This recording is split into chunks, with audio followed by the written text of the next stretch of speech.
अस्सलाम वालेकुम नाज़रीन, मैं हूँ शाहीन शाह अफरीदी।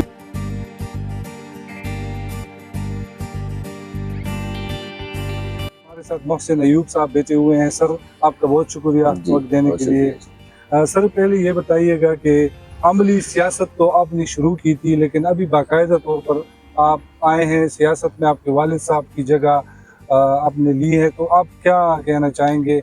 अमली सियासत में तो मैं जो एक्चुअल अमली सियासत में मैं आया हूँ वो मैं वालिद साहब की वफ़ात के बाद आया हूँ। जब आज से 1.5 साल पहले मेरे वालिद साहब का इंतकाल हुआ तो फिर मुझे अमली सियासत में आना पड़ा कि आपने सियासत में आना ही आना है और उनकी जगह आपने संभालनी ही संभालनी है। तो बस उस वजह से मुझे अमली सियासत में आना पड़ा। बाकी सियासत से वाबस्तगी वो मेरी वालिद साहब के साथ ही रही। वालिद साहब सारी ज़िंदगी सियासत में रहे। उन्होंने अपनी अमली सियासत का जो स्टार्ट था वो कॉलेज टाइम से स्टार्ट किया। वो कॉलेज में MSF के प्रेसिडेंट बने थे रावलपिंडी में, और फिर वो सारी ज़िंदगी मुस्लिम लीग नून के साथ ही वाबस्ता रहे। और क्योंकि मेरे वालिद साहब मुस्लिम लीग नून के साथ थे तो मैं भी सारी ज़िंदगी मुस्लिम लीग नून के साथ ही रहा हूँ। सर, मैंने सुना है कि आपने तकरीबन 2 रोड इस 1 साल में तामीर करवाएं और एक रात में आपने 1 रोड बनवाया, ये कैसे मुमकिन था?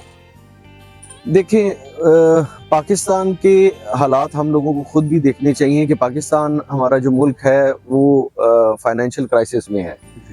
तो कुछ हम लोगों को अपनी मदद आपके तहत भी काम करने चाहिए।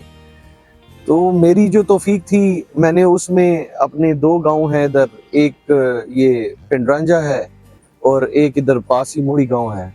इनके रोडों की हालत बहुत खस्ता थी। लोग जा भी नहीं सकते थे और बारिश हो जाए तो बिल्कुल हालात ही ख़राब हो जाते थे।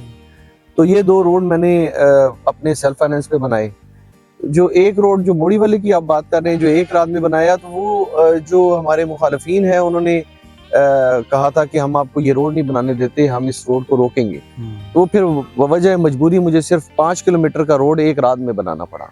अच्छा सर, वालिद साहब की कमी तो आपको महसूस होती होगी, क्योंकि वो सियासत में उनका इतना बड़ा नाम था, तो उनके बाद कितनी मुश्किलात सामने आई आपको?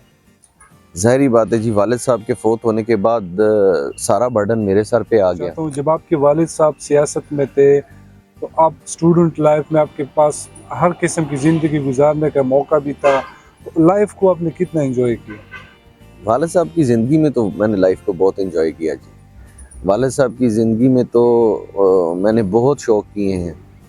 जैसे मैंने काफ़ी घोड़े रखे, मेरा अपना एक क्लब हुआ करता था, मैं नेज़ाबाजी करता था। फिर जब नेज़ाबाजी का शौक़ कम हुआ तो मुझे शिकार का शौक़ हो गया। तो फिर मैंने पाकिस्तान में तकरीबन हर डिस्ट्रिक्ट में शिकार खेला है।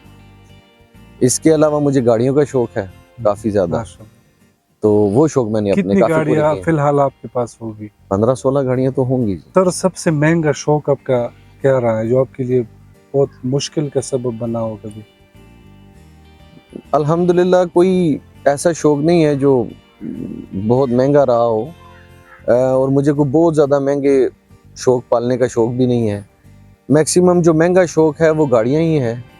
वो आपको पता है, वो आपके अल्लाह मेहरबानी करे तो शौक़ पूरे हो जाते हैं। इस ज़माने में सर, और आपके दौर में जब आप बच्चे थे, छोटे थे, तो उसमें और इस दौर में कितना फ़र्क महसूस हो रहा है?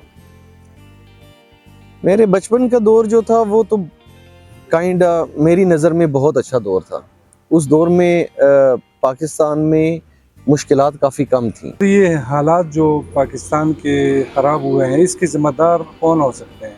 इसके ज़िम्मेदार हम जो मैंने आम आवाम को देखा है, आम आवाम जो है वो हमेशा जो हुकूमत आई हुई हो या जो हुकूमत जा रही हो उसको ज़िम्मेदार ठहराते हैं।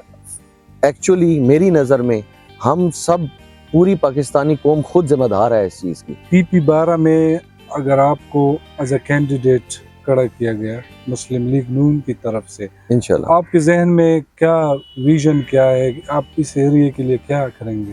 सबसे ज़्यादा तो यहाँ पे जो कमी है मेरे इलाके में वो तालीम की कमी है। यहाँ पे उस स्टैंडर्ड के स्कूल्स नहीं हैं اور کچھ سکولز جو ہیں وہ آپ یہ کہیں کہ وہاں پہ تعلیم بھی اتنی اسٹرانگ نہیں ہے. سب سے پہلے تو مجھے اپنے علاقے کے لیے تعلیم کو ٹھیک کرنا پڑے گا.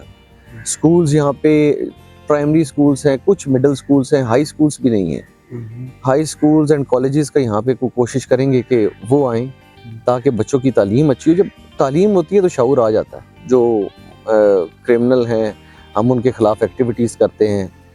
تو پھر جب اللہ پاور دے گا, جب میں سیاست میں آؤں گا, جب میں میرے ہاتھ میں کوئی کنٹرول ہوگا, تو پھر انشاءاللہ یہ کرائم بالکل انشاءاللہ ختم کرنے کی کوشش کریں گے ملک سے. سر اتنے کم عرصے میں دیکھ رہا ہوں آپ کے حلقے میں لوگ آپ کو زیادہ پسند کرتے ہیں.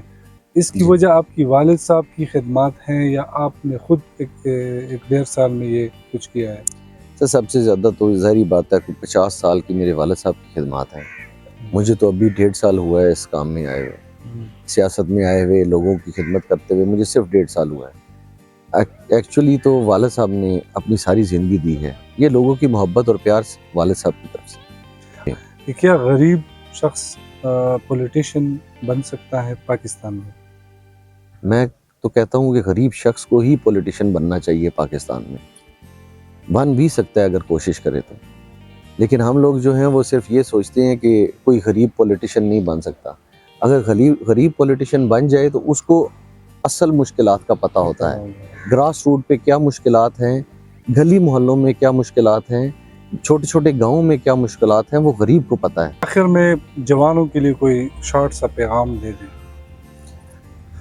سب سے پہلے تو جو منشیات کی لعنت ہے اس سے بہت دور رہیں. افسوس کے ساتھ پاکستان میں یہ لعنت بہت زیادہ بڑھ رہی ہے. اس سے بچیں اور زیادہ سے زیادہ تعلیم حاصل کریں. جتنی آپ تعلیم حاصل کریں گے, جتنا آپ اپنا شعور اجاگر کریں گے, اتنا آپ ملک اور قوم کو ترقی دے سکتے ہیں. بہت شکریہ سر وقت دینے کے لیے. ناظرین, یہ تھے ہمارے ساتھ محسن ایوب صاحب, جن کے ساتھ ان کی زندگی کے حوالے سے ہم نے گفتگو کی. انشاءاللہ ہماری اگلے پروگرامز میں ہم دوبارہ حاضر ہوں گے. تب تک کے لیے اللہ حافظ.